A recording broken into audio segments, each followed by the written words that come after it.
Everything is because of कर्म। Everything. तो आप समझो कर्म क्या होता है, कर्म को समझो। To get into life, जब जीवन बनता है, the energy gets pull down. ऊर्जा को नीचे खींचना पड़ता। दो बात समझो। एनर्जी आपके मूलाधार नीचे, रीढ़ की हड्डी के नीचे की तरफ में जब खींचेगा तो एक बॉडी फॉर्म होने के चांसेस होता है। दिस इज कॉल्ड एस अपान शक्ति। अपान वायु, अपान शक्ति। ऊर्जा नीचे की ओर खींचेगी तो एक लाइफ क्रिएट होता है। Now when ever that life does an action, जब वो लाइफ एक्शन करेगा तो ऊर्जा को बाहर की ओर फेंकेगा। To to actually throw your energy out is called as karma. Because of two things, one survival, one इच्छा पूर्ति। आपकी इच्छा पूर्ति की के कारण या सर्वाइवल के कारण कभी कभी आप अपनी ऊर्जा को ऐसे फेंकते हो जिसको समेट नहीं सकते। दिस इज कॉल्ड एस पाप कर्म। What is cancer? ऊर्जा का बिखराव, जिसकी वजह से टिश्यू ग्रोथ हो रही है, वो कंसोलिडेट नहीं हो पा रहा, वो इकट्ठा नहीं हो पा रहा, वापस नहीं हो पा रहा। तो every disease, every difficulty is owing to karma, पाप कर्मा। अब अगर आपको इसको समेटना है तो क्या करना पड़ेगा? आपके बल में नहीं है, आपका बल नहीं है इतना कि उसको समेट पाओ। तो you have to take some support.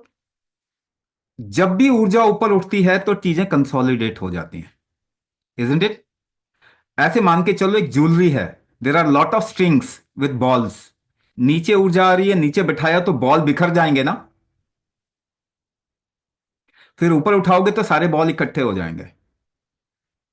तो wherever there is a rise of energy, it is called as punya. जैसे who is a yogi, swami, sadhu, sanyasi, who is that person where the energy is rising up? Energy rising up को हम सत्य भी कहते हैं, it is going towards the truth, the ultimate truth. तो उसकी संगत करने को सत्संग कहते हैं।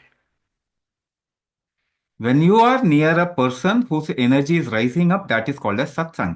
Or you are in a place, जैसे अभी कुंभ क्षेत्र is a पुण्य क्षेत्र, because of a planetary alignment, the energy is rising up. So if you stay there, if you be there, because of an induction effect, your energy will also start rising up. Now it has to be to a certain limit only. ज्यादा करोगे तो क्या होगा? मुक्ति हो जाएगी। तो consolidation हमेशा पुण्य से होता। तो पाप पुण्य का पहले आप मतलब समझो, टेक्निकली समझो, एथिकली मत समझो। एथिकली इससे कोई फायदा नहीं होने वाला, उसे बल्कि डिस्क्रिमिनेशन ज्यादा हो जाएगा।